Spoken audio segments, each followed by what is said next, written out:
खण्डमण्डलाकारम्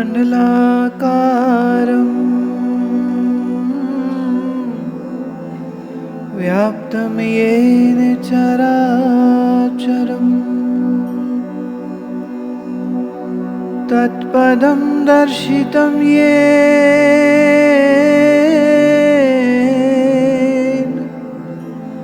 वन्दे श्री गुरुवे नमः। आज के इस सत्संग की श्रृंखला को प्रारंभ फिर से संत दादू दयाल जी के एक भजन से करेंगे और फिर आपके आज प्रश्न भी आए हैं और कुछ जिज्ञासा का कीड़ा कल जो मैंने छोड़ा था, क्योंकि प्रश्न करना भी सिखाना पड़ता है, क्योंकि तुम्हारे पास तो प्रश्न भी नहीं है, क्योंकि तुम्हारे अंदर खोज ही नहीं है, क्योंकि तुम्हें ईश्वर से कुछ लेना देना ही नहीं है। हम तो जबरदस्ती आके बैठ जाते हैं। बहुत लोगों ने लिखा टीवी में देखते हैं, अच्छा लगता है, अच्छा लगता है, आप आए हैं, अच्छा लगता है। देखिए, अच्छा तो आपको बर्गर, पिज्ज़ा, आइसक्रीम सब कुछ अच्छा लगता है, तो उसी अच्छा लगने की श्रेणी में आपने हमें भी खड़ा कर दिया कि ये भी अच्छा लगता है। So it is definitely not a compliment to me if you say कि आप अच्छे लगते हैं। ये लॉजिकली बात बनती नहीं है। तो प्रश्न अभी है नहीं, और अजीब बात देखिए, उत्तर हम दिए चले जा रहे हैं, प्रश्न किसी ने पूछा नहीं है। 11वीं सदी के अंत में पैदा हुए कबीर साहब ने बड़ा रोना रोया है एक जगह। आपने दोहा कहा, राम पदारथ पाए के कबीरा गांठ न खोल। राम पदारथ पाई के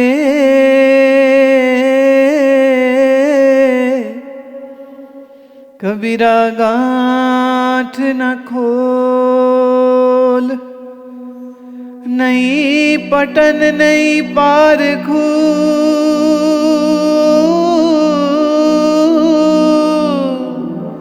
नहीं क्राक नहीं मोल। नहीं पटन नहीं पारखू,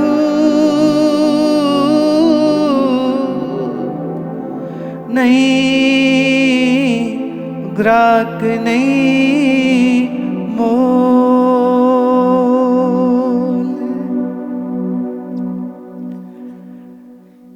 राम को पा लिया है तो गांठ बांध के रख, फिर इस गांठ को कभी खोलना मत, क्योंकि इस दुनिया में इस राम पदार्थ का ना तो कोई परख करने वाला है, ना कोई मोल देने वाला है, ना ही कोई इसको खरीदने की इच्छा वाला ग्राहक है। नहीं पटन, कोई बाजार नहीं है इसके। तुम्हारे यहाँ जौहरी बाजार है, जेवर बिकते हैं, मिर्ची बाजार है, मिर्च बिकती है, मूर्ति बाजार है, मूर्ति बिकती है, शेयर बाजार है, शेयर बिकते हैं। है कोई जगह जहां भगवान की चाहवान इकट्ठे होते हों और पूछते हों, कहाँ है वो, कहाँ है वो, सत्य क्या है, सत्य क्या है, पूछते हों कहीं? कि कहीं मिलते सत्संगी बैठते हों और परस्पर चर्चा करते हों कि है क्या ये चीज़ जिसको दुनिया भगवान कहती है भी या नहीं, कि गप मार रखी है सबने मिलके। नहीं पटन नहीं पारखू, न परख करने वाला, नहीं ग्राहक नहीं मोल, ना इसका कोई मूल्य चुका सकेगा, ना इसका कोई ग्राहक है। तो इसलिए जो पाया है तो पाके चुप रह जाओ, क्योंकि जिस किसी को खोजने की चाह होगी वो खोज लेगा, जैसे हमने ढूंढा वैसे वो ढूंढ लेगा। पर जिसको ढूंढने की चाह ही नहीं, उसको जबरदस्ती तुम देना भी चाहो तो वो कहाँ लेगा ही नहीं। मैं यहाँ पर माइकल एंजेलो की तस्वीरों को लगा दूं, कौन लेगा? डा विंची की तस्वीरों को, जो एक एक तस्वीर 20-50 करोड़ में बिकती हो, वो तस्वीरें लाके यहां खड़ी कर दें, कितने समझेंगे उसको? क्योंकि परख भी तो होनी चाहिए। परख वो होगा जिसको समझ होगी, समझ उसको होगी जो खोजता है, और खोज उसको होगी जिसको संसार असार दिखा है और परमात्मा ही सार है, ये समझ आई है। इसलिए इस असार जगत में मैं जीवन को व्यर्थ क्यों कर रहा हूं, ये तड़प, ये पीड़ा उसके चित्त में आती है, और फिर उसकी खोज शुरू होती है, और फिर ढूंढता है, वो ढूंढता है, खोजता है, और फिर मिल जाए कोई कामिल मुर्शिद तो द्वार कृपा के भी खुल जाते हैं। पर मुश्किल है ना। तो प्रश्न है, अभी तो प्रश्न ये है कि तुम्हें प्रश्न क्यों नहीं, और प्रश्न क्या पूछना है अभी ये भी मालूम नहीं। दुनिया में फंसा हुआ मन सिर्फ दुनिया के बारे में सोच सकता है और किसी चीज के बारे में सोच भी नहीं पाता है। उसकी घूम फिर के सोच इतनी होती है, लड़का इंजीनियरिंग कर जाए, लड़की को कोई इंजीनियर लड़का मिल जाए, और बेटा बहू आज्ञाकारी रहें, और माल आता रहे, और हमारा पैसा बढ़ता रहे, और हमारी जायदाद बढ़ती रहे, और हमारी प्रॉपर्टी के साथ साथ हमारे बैंक बैलेंस बढ़ते रहें। ये एक बहुत चिंता का विषय होता है। तो रात दिन इसी की चिंता में घुलना बड़ा पसंद करते हैं सब लोग, बड़ा रस आता है इसमें। लेकिन हमारे दादू साहब किसी और रस की बात करते हैं। दादू कहते हैं, राम रस मीठा रे, कोई पीवे संत सुजान। सुजान माने समझदार। दो बात निकलती हैं, राम रस पियोगे समझदार हो जाओगे। सो आई कैन इजिली से, राम रस नहीं पिया तो तुम समझदार नहीं हो। सॉरी टू से, मैं नहीं कह रही, दादू जी कह रहे। राम रस पिया रे, कोई पीवे संत सुजान। आया हम ये भी इसका अर्थ दे सकते हैं कि जो सुजान है वो राम रस को ढूंढने की कोशिश अवश्य करेगा, और उस राम के रस में स्वयं को मदमाता कर लेने का प्रयत्न करेगा। तो जो ऐसा कार्य करे वो सुजान। हम ये भी कह सकते हैं, जो ऐसा कार्य करे सो संत साधु, और जो पी जावे राम रस को वो हो गया संत। That is the very simplest definition of Sant and साधु। जो ढूंढता है इस रस को वो साधु, और जो पा लेता है इस रस को वो संत। तो देखिए संत होना कितना आसान काम है। डॉक्टर होने में भी 7 साल लग जाते हैं, इंजीनियर होने में भी 5 साल लग जाते हैं। फिर आपने अगर अच्छे इंस्टीट्यूट से नहीं किया तो आपके डिग्री का कोई वर्थ नहीं होता है। So you have to have from a good institute, then good passing marks, then merits are there. फिर उसके बाद भी मालूम नहीं कि जॉब मिलेगा कि नहीं मिलेगा। और यही कारण है, अभी उत्तर प्रदेश में मैं अखबार पढ़ रही थी, उत्तर प्रदेश की एक पियोन की जॉब के लिए बीटेक किए हुए लोगों ने आवेदन दिया है कि हमको ये जॉब चाहिए, सरकारी जॉब है। और उनका टेस्ट लिया गया, एक गंदा नाला था, उसको कहा साफ करके दिखाओ। And such an unfortunate thing, इतना पढ़ाई करने के बाद भी उसे सरकारी नौकरी क्यों चाहिए? क्यों चाहिए इसका जवाब तो आप सब बहुत अच्छे से जानते हैं, मुझे कुछ कहने की आवश्यकता नहीं, तो सब मालूम ही है आपको। कितना पाया संसार का यत्न करके, मान सम्मान, और जरा सी बात पर सारा सम्मान समाज वापस छीन लेता है, उसमें भी समय नहीं लगता है। आपने बड़ी मुश्किल से एक स्टेटस बनाया होता है, और फिर कुछ जरा सी बात होती है और वो स्टेटस खत्म हो जाता है। पर जितनी मेहनत आप दुनिया के लिए करते हैं, काश उसका 1/4 आपने अपने आध्यात्मिक विकास के लिए किया होता, माने साधु हो जाते, तो तुमसे तुम्हारी साधुता फिर कोई छीन नहीं सकता है। Because it is not a status given by anybody else, ये तुम्हारी प्यास होती है, ये तुम्हारा प्रेम होता है, ये तुम्हारी खोज होती है, वो तुमसे कोई छीन नहीं सकता है। और परिपक्व हो गया साधु और बन गए संत, तो तुम तो फिर महाराज जीते जागते शहंशाह हो जाते हो। मेरे सामने भी ये ऑप्शन थी, या तो मैं एक डिग्री होल्डर, पीएचडी, एमफिल कुछ करूं, राइट। हमारे नाना हमको वकील बनाना चाहते थे, हमारे मामा हमको पुलिस ऑफिसर बनाना चाहते थे। हाँ, उनके अपने अपने प्रोग्राम थे, पर मेरा कुछ और प्रोग्राम था। इंजीनियर बने, ऑफिसर बने, लॉयर बने कि शहंशाह बने। आई चोज बीइंग शहंशाह।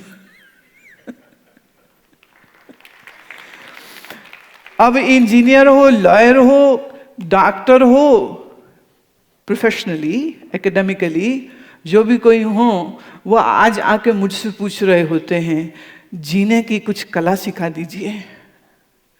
मैं क्यों? तुम्हारी डिग्री ने कुछ ना बताया तुम्हें। कहता डॉक्टर हूं, शरीर ठीक कर सकता हूं, पर मेरा अपना मन बिगड़ा है, इसलिए आपके पास आया। हाँ, मुझे लगा शायद एमबीबीएस है, शायद जनरल फिजिशियन है, या सिर्फ सर्जन है, इसलिए बेचारा जानता नहीं मन की। पर हद तो तब हो गई जब साइकाट्रिस्ट और साइकोलॉजिस्ट आ गए और कहते हैं बहुत डिप्रेशन है, कुछ बताइए। मैंने कहा पागल आदमी तो दुनिया को बेवकूफ बना रहा है, साइकोटिक ड्रग्स दे दे करके प्रिस्क्रिप्शंस लिखता है, and you give them the Freudian therapies and you charge so ugly money from them, and here you are asking me। बोले नहीं, सच्चाई है आपके सामने, निपट मन को खोल के कह रहा हूं, हालत बड़ी खराब है, कुछ उपाय बताइए। मैम अब जरूर बताऊंगी, पर तुमको एक प्रॉमिस मुझे करना होगा कि आज के बाद जब तेरे पास कोई डिप्रेशन का मरीज आएगा तो तू उसको ये कहेगा कि देखिए जो मैं कागज में लिख के दूं इसकी फिक्र मत करना, और ये जो सत्संग का सीडी दे रहा हूं इसकी फिक्र ज्यादा करना। सत्संगत्वे निसंगत्वम, सत्संग सुने और निसंग हो गए। निसंग हो गए तो निर्मोहत्वम, मोह का हनन हो जाता है। निर्मोहत्वम आत्मपद सिद्धि, और निर्मोह हो गए तो आत्मपद की प्राप्ति हो गई। तो मैंने कहा तुमको सत्संग की बात करनी होगी। एक ने कहा जी मेरे तो सब ग्राहक गोरे होते हैं। मैं चिंता मत कर, मैंने उनका भी इंतजाम किया हुआ है, डोंट वरी अबाउट इट। जब भगवत गीता पर मैंने चर्चा करी तो साथ ही साथ जो कुछ बोलते गए उसको ट्रांसक्राइब अंग्रेजी में करा दिया। तो अंग्रेजी की किताब भगवत गीता पर अभी छपनी प्रोसेस में है, बाकी है, लेकिन उसका सॉफ्ट वर्जन सबसे पहले दे दिया ताकि तुम उसको पढ़ो, तुम्हारे स्वाध्याय में आए, तुम उसको समझो, और उसके बाद तुमको यह मालूम हो सके कि मन की शांति भोग में नहीं, मन की शांति योग में मिलेगी। ये तुमको प्रॉमिस मुझे देना होगा। तो ये लोगों ने मुझे प्रॉमिस दिया, and I am so happy to say this. वो अपना काम बहुत अच्छे से कर रहे, बहुत अच्छे से कर रहे। कबीर ने कहा बस यही करना है, हाथों से तुम अपने बाहर के काम करते रहो जो भी हैं, बात भी करो। मौन व्रत धारण करके तो नहीं रह सकते हो तुम। बाजार में बैठे हो, दुकान में बैठे हो, यू हैव टू टॉक। घर में बैठे हो, यू हैव टू टॉक। लोगों से बात करनी पड़ेगी, तो बात भी करो, काम भी करो, बात भी करो, दुनिया भी देखो, लेकिन अंतर ध्यान ठीक उस स्त्री की तरह जैसे उसने मटकों पे रखा है, ऐसे तुम्हारा ध्यान भीतर भीतर परमात्मा से बना रहे। कई बार जब हम कहते हैं कि राम का ध्यान करो तो उसमें दो पक्ष आ जाते हैं। एक पक्ष है जो सरगुणवादियों का है, जहां वो राम की मूर्ति बनाते हैं, तो उन्हें लगता है कि राम के उस चेहरे का ध्यान, धनुर्धारी राम का ध्यान, सीता लक्ष्मण वाले राम का ध्यान करना है। दूसरा आता है निर्गुणियों का पक्ष, जहां वो कहते हैं राम कोई आकार नहीं है, कोई सूरत नहीं है, कोई शक्ल नहीं है। राम अर्थ है अनादि अनंत परम सत्ता। उस अनादि अनंत परम सत्ता का ध्यान बना रहे। दो मार्ग हो जाते हैं यहाँ पर। राम को तुम एक शरीर मानते हो, एक दिव्य शरीर वाला मानते हो, लीलाधारी अवतारी राम को पूजते हो, मुझे तो उसमें भी कोई प्रॉब्लम नहीं है। आप राम को निर्गुण समझते हो, सच्चिदानंद अनादि समझते हो, तो ये तो उसका स्वरूप है ही। जिस देह वाले राम को तुम याद करते हो, उस देह वाले राम की बात कहती हूं। एक बार गुरुकुल में थे, आधी रात गए, गुरुदेव वशिष्ठ की कुटिया पर किसी ने दस्तक दी। एक बार की जवाब नहीं गया तो दूसरी बार दस्तक हुई। ऋषिवर जागे और आवाज लगा के पूछा, कौन है, कौन है? बाहर से आवाज आई, यही तो पूछने आया हूं कि कौन हूं। और ये कोई और नहीं, ये श्री राम थे, जो अपने गुरुदेव से आधी रात गए जाकर के ये प्रश्न करने की जरूरत रखते हैं, क्योंकि जिज्ञासु हैं, खोजी हैं, ब्रह्मचारी काल में अपने गुरु के आश्रम में निवास करते थे, तो प्रश्न गुरु से नहीं पूछेंगे तो किससे पूछेंगे? गुरु वशिष्ठ हैरान हुए, द्वार खोला, सामने कुमार राम खड़े हैं। ऋषिवर ने कहा, अरे इस समय आकर के प्रश्न कर रहे हो, ऐसी क्या बात हो गई? सुबह ब्रह्म मुहूर्त में तो हम, और एक पहर बचा था, हम मिलते, तुम मिलते, स्नान आदि के बाद निवृत्त होकर के हम बैठते, हम चर्चा करते, हम पूछते तुमसे, तुम पूछते हमसे, यूं इस समय क्यों आए?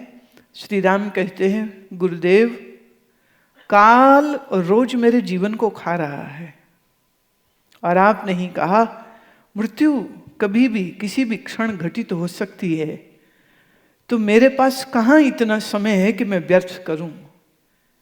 मैं रात पूरी करवट बदलता रहा हूं, शाम का भोजन भी नहीं किया, मन में बड़ा वैराग्य था, पीड़ित था। देह आपने कहा तुम हो नहीं, मन आपने कहा तुम हो नहीं, इंद्रियां आपने कहा तुम हो नहीं, तो जब मैं ये देह ही नहीं तो फिर मैं कौन? अगर ये इंद्रियां ही मैं नहीं तो फिर मैं कौन? अगर सोचने समझने वाली मन बुद्धि ही मैं नहीं तो फिर मैं कौन?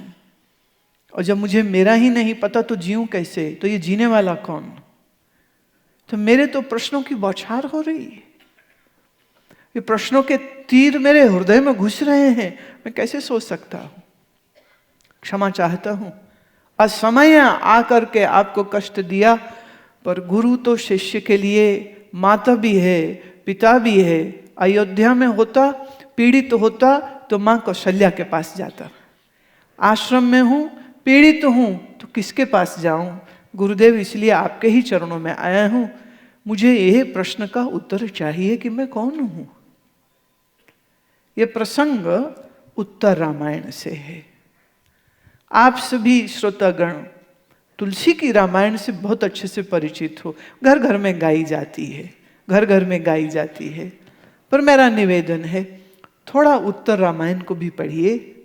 वाल्मीकि रामायण का मूल स्वरूप और राम जी के जीवन का ये अति उत्तम और श्रेष्ठ काल, जब वो एक शिष्य की भांति अपने गुरु के पास रहे हैं और एक जिज्ञासु के तरह वो प्रश्न करते हैं और गुरुदेव से वो उत्तर पाते हैं, और फिर वशिष्ठ जी से उत्तर पाने के बाद आश्रम से घर वापिस आ जाने के बाद भी कैसे उनके अंदर वैराग्य ने एक बार फिर पकड़ लिया, और कैसे फिर पुनः राजा दशरथ ने प्रार्थना करके गुरुदेव वशिष्ठ को बुलाया कि मेरा पुत्र तो न खा रहा है, न पी रहा है, न सोता है, दिन भर महल के पीछे उद्यान में बैठा रहता है, सूख के कांटा हो गया है।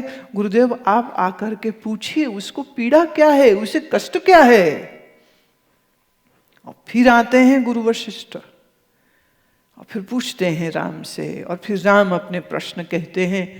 याद रहे, राम ने ये कहा था कि मैं एक साधारण मनुष्य के भांति ही जीवन जीऊंगा, और एक साधारण मनुष्य के भांति कैसे मैं अपने अज्ञान से मुक्त करूंगा, उस गाथा को भी तो पढ़ना आवश्यक है या नहीं।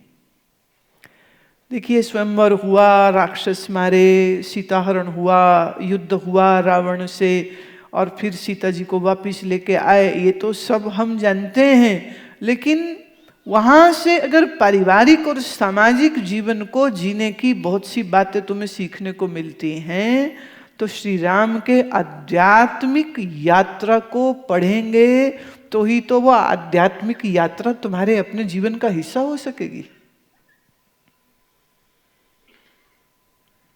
कौन हूं, यही तो पूछना है मुझे। ये प्रश्न श्री राम का है अपने गुरु वशिष्ठ से। तो राम को आप अगर देह वाला भी मानते हो, तो फिर उसके द्वारा कही गई इस यात्रा और इस खोज को भी तुम दरकिनार तो नहीं कर सकोगे, तुम्हें उसे भी तो समझना होगा। कैसे राम जानते हैं कि मैं कौन हूं? गोस्वामी तुलसीदास इस विषय को छेड़े बगैर रह नहीं पाए हैं, तो वो भक्ति के गोस्वामी आचार्य, लेकिन वेदांत के इस पुट को वो पीछे नहीं रख पाए, इसलिए उन्हें लिखना ही पड़ा। विषय करण सुरजीव समेता, सकल एक ते एक सुचेता, सब कर परम प्रकाशक जोई, राम अनादि अवधपति सोई। विषय करण सुर जीव समेता, ये वेदांत की पूरी एक प्रक्रिया उन्होंने कह दी। विषय शब्द स्पर्श रूप रस गंध, यह 5। करण, जिन इंद्रियों से हम शब्द स्पर्श रूप रस गंध को ग्रहण करते हैं, नेत्र, कर्ण, नासिका, जीभ और त्वचा। विषय करण सुर, इन इंद्रियों के देवता, जिसकी शक्ति से ये इंद्रियां चलती हैं, नेत्र का देवता सूर्य, त्वचा का वायु, रसन का जल।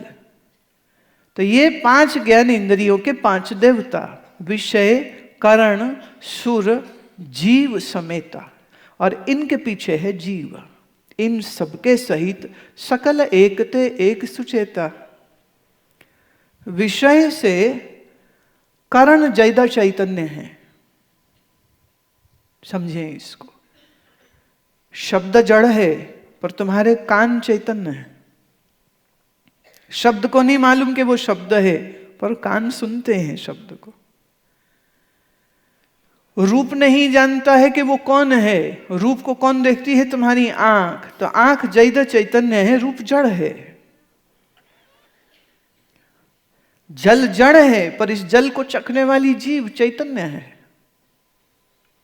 गंध जड़ है, इस गंध को सूंघने वाला नाक अधिक चैतन्य है। सब स्पर्श का जो विषय है, कोमल कठोर गर्म या ठंडा, ये जड़ है, पर इसको जो स्पर्श करती है तुम्हारी ये त्वचा, ये उससे अधिक चैतन्य है। तो विषय से करण चैतन्य है, करण से सुर, माने इन इंद्रियों के जो देवता हैं वो उससे ज्यादा चैतन्य है, और जीव देवता से भी अधिक चैतन्य है। सकल एकते एक सुचेता, सबका परम प्रकाशक जोई। इन सबका जो प्रकाशक है, इन सबका जो साक्षी है, राम अनादि अवधपति सोई, वही राम है, वही अनादि है, वही अवधपति है। Let me make it more simpler for you. तुम्हारे मन को जो चैतन्य जानता है, तुम्हारी इंद्रियों को जो चैतन्य जानता है, इन बाहर शब्द स्पर्श रूप रस गंध विषय को, इस जगत को, समूचे जगत को जो जानता है, वही जानने वाला राम है। जो ये कहता है मैं जीव हूं, इस जीव के जीवत्व पद को बाधित कीजिए तो पीछे तो आप राम अनादि अवधपति सोई। तो जब मैं कहती हूं राम का स्मरण करो तो किस राम का स्मरण करो? वो इस राम का। प्रॉब्लम मतलब क्या है? प्रॉब्लम ये है आपने अपने भीतर राम को खोजा नहीं है। राम के नाम पर सिर्फ राम का चित्र रख लिया। बहुत प्यारा है वो, मैं फिर कह दूं, बहुत प्यारा है।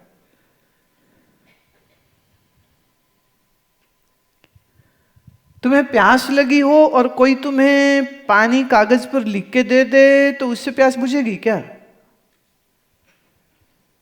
आपको मीठा खाने की इच्छा हो और कोई रसगुल्ला लिख के आपको कागज थमा दे और आप उस कागज को चाट लीजिए तो क्या मुंह मीठा हो जाएगा क्या? नहीं ना। नाम और नामी का जो भेद है वो तो जानना होगा। एक वस्तु है, एक वस्तु का नाम है। एक राम है, एक राम का नाम है।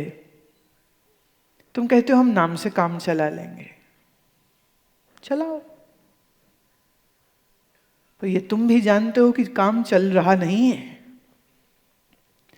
राम राम राम राम रट रहे हो जीभ से और मन पूरी दुनिया में घूम रहा है।